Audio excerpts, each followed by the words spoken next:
ರಾಜಮೌಳಿ ರಮಾ ಶ್ರೀನಿವಾಸ್ ರಾವ್ ಏನಿದು triangle love story? ಗೆಳೆಯನಿಗೆ torture ಕೊಟ್ರ ಜಕ್ಕಣ್ಣ, ನಿರ್ಮಾಪಕನ ದಾರುಣ ಸ್ಥಿತಿಗೆ ಕಾರಣವಾದ್ರ ರಾಜಮೌಳಿ, ಫೇಮಸ್ ಡೈರೆಕ್ಟರ್ ವಿರುದ್ಧವೇ ನಡೀತಿದೆಯಾ ಪಿತೂರಿ?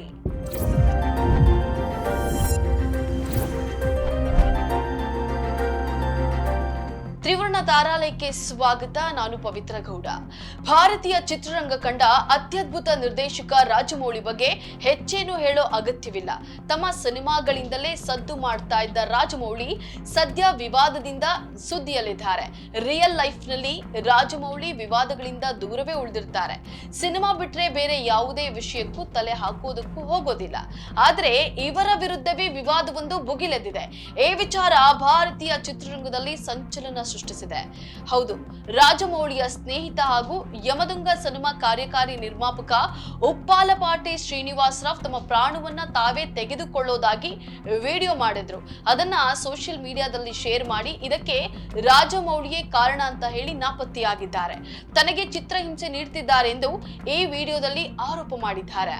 India's number 1 director S S Rajamouli and Rama Rajamouli వల్ల నేను చనిపోతున్నాను. అందుకు సంబంధించి నేను ఇస్తున్న మరణ వాంగ్మూలం. వీడేంటి పబ్లిసిటీ కోసం ఇలా చేస్తున్నాడు అని మీరు అనుకోవద్దు. ನೋಡಿ, ಇದೇ ಇವರು ಹೇಳ್ತಿರೋದು. 1990ರಿಂದ ಬಾಹುಬಲಿ, ತ್ರಿಬಲಾರ್ ನಂತಹ ಸಿನಿಮಾ ಕೊಟ್ಟ ನಿರ್ದೇಶಕ ಜಕ್ಕಣ್ಣ ಜೊತೆಗಿನ ಸ್ನೇಹವನ್ನ ಉಲ್ಲೇಖ ಮಾಡ್ತಾ ನನ್ನ ಈ ಸ್ಥಿತಿಗೆ ರಾಜಮೌಳಿಯೇ ನೇರ ಕಾರಣ ಅನ್ನೋ ಆರೋಪ ಮಾಡ್ತಿದ್ದಾರೆ.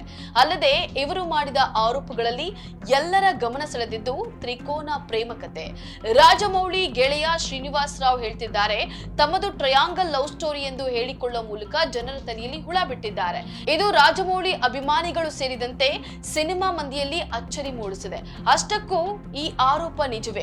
ರಾಜಮೌಳಿ ಪತ್ನಿ ರಮಾ ಹಾಗೂ ಶ್ರೀನಿವಾಸ್ ರಾವ್ ಅವರ ತ್ರಿಕೋನ ಪ್ರೇಮ ಕಥೆಯ ಹಿನ್ನೆಲೆ ಏನು? ಈ ಘಟನೆ ಬಳಿಕ ಟಾಲಿವುಡ್ ನಲ್ಲಿ ಓಡಾಡ್ತಿರುವ ಸುದ್ದಿ ಏನು ಅಂತ ನೋಡೋದಾದ್ರೆ, ಯಮದೊಂಗ ಸಿನಿಮಾ ಕಾರ್ಯಕಾರಿ ನಿರ್ಮಾಪಕ ಶ್ರೀನಿವಾಸ್ ರಾವ್ ಮಾಡಿದ ಆರೋಪಗಳಿಗೆ ರಾಜಮೌಳಿ ಇದುವರೆಗೂ ಯಾವುದೇ ಪ್ರತಿಕ್ರಿಯೆ ನೀಡಿಲ್ಲ. ಶ್ರೀನಿವಾಸ್ ರಾವ್ ಮಾಡಿದ ಆರೋಪಗಳೆಲ್ಲವೂ ನಿಜವೇ ಇಲ್ವಾ ಸುಳ್ಳ? ರಾಜಮೌಳಿಯ ಹೆಸರನ್ನ ಹಾಳು ಮಾಡೋದಕ್ಕೆ ಈ ಪಿತೂರಿಯನ್ನ ಮಾಡಿದ್ದಾರಾ? ಇದೆಲ್ಲದಕ್ಕೂ ಮುಂದಿನ ದಿನಗಳಲ್ಲಿ ಸ್ಪಷ್ಟ ಉತ್ತರ ಸಿಗಬಹುದು. ಆದರೆ ಈ ತ್ರಿಕೋನ ಪ್ರೇಮಕತೆ ಏನು? ಶ್ರೀನಿವಾಸ್ ರಾವ್ ವಿಡಿಯೋ ಹೊರಬಿದ್ದ ಬಳಿಕ ಟಾಲಿವುಡ್ ಮಂದಿ ವಾಸಿಯಾದ ಗಾಯದ ಕಲೆಯನ್ನ ಮತ್ತೆ ಪತ್ತೆ ಮಾಡೋಕೆ ಮುಂದಾಗಿದ್ದಾರೆ. ಜಕ್ಕಣ್ಣ ಶಾಂತಿ ನಿವಾಸಂ ಅನ್ನೋ ಧಾರಾವಾಹಿಯನ್ನ ನಿರ್ದೇಶನ ಮಾಡ್ತಿದ್ರಂತೆ. ಆ ವೇಳೆ ರಾಜಮೌಳಿಗೆ ರಮಾ ಪರಿಚಯವಾಗಿತ್ತು. ಮೊದಲ ಪತಿಯಿಂದ ವಿಚ್ಛೇದನ ಪಡೆದಿದ್ದ ರಮಾ ಈ ಸೀರಿಯಲ್ ನಿರ್ದೇಶನದ ವೇಳೆ ಪರಿಚಯ ಪ್ರೀತಿಯಾಗಿ ಬದಲಾಯಿತು. ರಮಾ ಕಷ್ಟ ಕಾಲದಲ್ಲಿ ರಾಜಮೌಳಿ ಬೆಂಬಲಕ್ಕೆ ನಿಂತಿದ್ರು. ಅವರ ಪ್ರತಿಯೊಂದು ಕಷ್ಟಕ್ಕೂ ಸಾಥ್ ನೀಡಿದ್ರು. ಇಬ್ಬರಿಗೂ ಪ್ರೇಮಾಂಕುರವಾಗಿದ್ರು ಸಹ ರಮಾರವರ ಹಿಂದಿನ ಕಹಿ ಘಟನೆಯಿಂದ ಹಿಂದೇಟು ಹಾಕಿದ್ರಂತೆ. ಬಳಿಕ ಒಪ್ಪಿ ಮದುವೆಯಾಗಿದ್ರು. ಇದು ಎಲ್ಲರಿಗೂ ಗೊತ್ತಿರುವ ವರ್ಷನ್.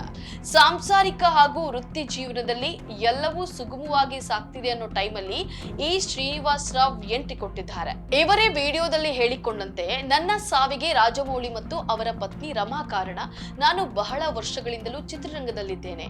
ನಾನು ಹಾಗೂ ರಾಜಮೌಳಿ 34 ವರ್ಷಗಳಿಂದಲೂ ಆತ್ಮೀಯ ಗೆಳೆಯರು. ನಮ್ಮ ಗೆಳೆತನದ ಬಗ್ಗೆಯೂ ಹಲವರಿಗೆ ಗೊತ್ತು. ನಾನು ಹಾಗೂ ರಾಜಮೌಳಿ ಒಬ್ಬಳೇ ಯುವತಿಯನ್ನ ಪ್ರೀತಿಸಿದ್ದೆವು. ಆದರೆ ಆಗ ರಾಜಮೌಳಿ ನೀನು ತ್ಯಾಗ ಮಾಡು ಅಂತ ಹೇಳ್ದ. ನಾನು ಸಹ ಹಾಗೆಯೇ ಮಾಡಿದೆ. ಆ ನಂತರ ನಾನು ಯಾರನ್ನು ಮದುವೆ ಆಗ್ಲಿಲ್ಲ. ಕೆಲ ತಿಂಗಳ ಮುಂಚೆ ನನಗೆ ಮತ್ತು ರಾಜಮೌಳಿಗೆ ಸಣ್ಣ ಮಾತಿನ ಚಕಮಕಿ ನಡೀತು. ಆಗ ನಾನು ನಮ್ಮಿಬ್ಬರ ಟ್ರಯಾಂಗಲ್ ಲವ್ ಸ್ಟೋರಿಯನ್ನ ಸಿನಿಮಾ ಮಾಡ್ತೀನಿ ಎಂದೆ. ಅದು ಅವನಿಗೆ ಭಯ ಹುಟ್ಟಿಸ್ತು. ನಮ್ಮ ಕಥೆಯನ್ನ ಎಲ್ಲರಿಗೂ ಹೇಳಿ ಬಿಡ್ತಾನೆ ಅಂದ್ಕೊಂಡು ನನಗೆ ಹಿಂಸೆ ಕೊಡಲು ಆರಂಭಿಸಿದ. ಭೈರವ ಕಾರ್ತಿಕೇಯ ರಾಜಮೌಳಿ ಅವರ ಮಕ್ಕಳು, ಕೀರವಾಣಿ ರಾಜಮೌಳಿ ಅವರ ಸಹೋದರ, ಇವರೆಲ್ಲರೂ ನನಗೆ ಆಪ್ತರಾಗಿದ್ರು. ಆದರೆ ಅವರು ಸಹ ದೂರವಾದ್ರು. ನಾನು ಒಬ್ಬಂಟಿಯಾಗಿ ಬಿಟ್ಟೆ ಎಂದಿದ್ದಾರೆ. ಮೂವರು ವ್ಯಕ್ತಿಗಳ ನಡುವೆ ನಡೆದ ಘಟನೆಗೆ ಸಾಕ್ಷ್ಯಗಳು ಇರೋದಿಲ್ಲ. ಆದರೆ ನಾನು ಈಗ ಸಾಯ್ತಿದ್ದೇನೆ. ಸುಮೋಟೋ ಕೇಸ್ ದಾಖಲಿಸಿಕೊಂಡು ರಾಜಮೌಳಿಯನ್ನ ಲೈ ಡಿಟೆಕ್ಟರ್ ಬಳಸಿ ವಿಚಾರಣೆಯನ್ನ ನಡೆಸಿದ್ರೆ ನಿಜಾಂಶ ಹೊರ ಬರುತ್ತದೆ ಎಂದು ಶ್ರೀನಿವಾಸ್ ರಾವ್ ಸೆಲ್ಫಿ ವಿಡಿಯೋದಲ್ಲಿ ಆರೋಪಿಸಿದ್ದಾರೆ. ಇಲ್ಲಿ ಶ್ರೀನಿವಾಸ್ ರಾವ್ ಮಾಡಿರುವ ಹೆಚ್ಚಿನ ಆರೋಪಗಳು ಆಧಾರ ರಹಿತವಾಗಿರೋದ್ರಿಂದ ಇದು ವೈಯಕ್ತಿಕ ದ್ವೇಷ ಅಥವಾ ನೋವುಂಟು ಮಾಡುವ ಉದ್ದೇಶದಿಂದ ಮಾಡಲಾದ ಆರೋಪ ಅಂತ ಹೇಳಿ ನೆಟ್ಟಿಗರು ಮಾತನಾಡಿಕೊಳ್ತಿದ್ದಾರೆ. ಟಾಲಿವುಡ್ನ ದಂತಕಥೆ ನಿರ್ದೇಶಕರೊಬ್ಬರ ವಿರುದ್ಧ ಇಂತಹ ಟೀಕೆ ಕೇಳಿ ಬರ್ತಿರೋದು ಇದೇ ಮೊದಲ ಬಾರಿ ಅಂತಾನೆ ಹೇಳಬಹುದು. ಸದ್ಯ ಈ ವಿಚಾರ ಪ್ರಸ್ತುತ ಪೊಲೀಸ್ ತನಿಖೆಯಲ್ಲಿದ್ರು ರಾಜಮೌಳಿ ಇದುವರೆಗೂ ಇದಕ್ಕೆ ಯಾವುದೇ ಪ್ರತಿಕ್ರಿಯೆಯನ್ನ ನೀಡಿಲ್ಲ. ಆದರೆ ಈ ಪತ್ರ ಮತ್ತು ವಿಡಿಯೋ ಸಾಮಾಜಿಕ ಜಾಲತಾಣಗಳಲ್ಲಿ ಭಾರಿ ಚರ್ಚೆಗೆ ಗ್ರಾಸವಾಗಿದೆ. ಹಾಗಿದ್ರೆ ನಿಜಕ್ಕೂ ರಾಜಮೌಳಿ, ರಮಾ ರಾಜಮೌಳಿ ಹಾಗೂ ಶ್ರೀನಿವಾಸ್ ರಾವ್ ಮೂವರದ್ದು ತ್ರಿಕೋನ ಪ್ರೇಮ ಕಥೆನಾ? ರಾಜಮೌಳಿ ಪತ್ನಿಯನ್ನ ಶ್ರೀನಿವಾಸ್ ರಾವ್ ಪ್ರೀತಿಸಿದ್ದು ನಿಜವೇ? ಆ ಪ್ರೀತಿಯನ್ನ ತ್ಯಾಗ ಮಾಡಿದ್ದು ನಿಜವೇ? ಇದೆಲ್ಲ ರಮಾ ರಾಜಮೌಳಿಗೆ ಗೊತ್ತಿತ್ತೆ. ಇದೆಲ್ಲದಕ್ಕೂ ಉತ್ತರ ಬೇಕು ಅಂದ್ರೆ ರಾಜಮೌಳಿ, ರಮಾ ಹಾಗೂ ಶ್ರೀನಿವಾಸ್ ರಾವ್ ಒಟ್ಟಿಗೆ ಬಂದು ಕ್ಲಾರಿಟಿ ಕೊಡಬೇಕಾಗಿದೆ.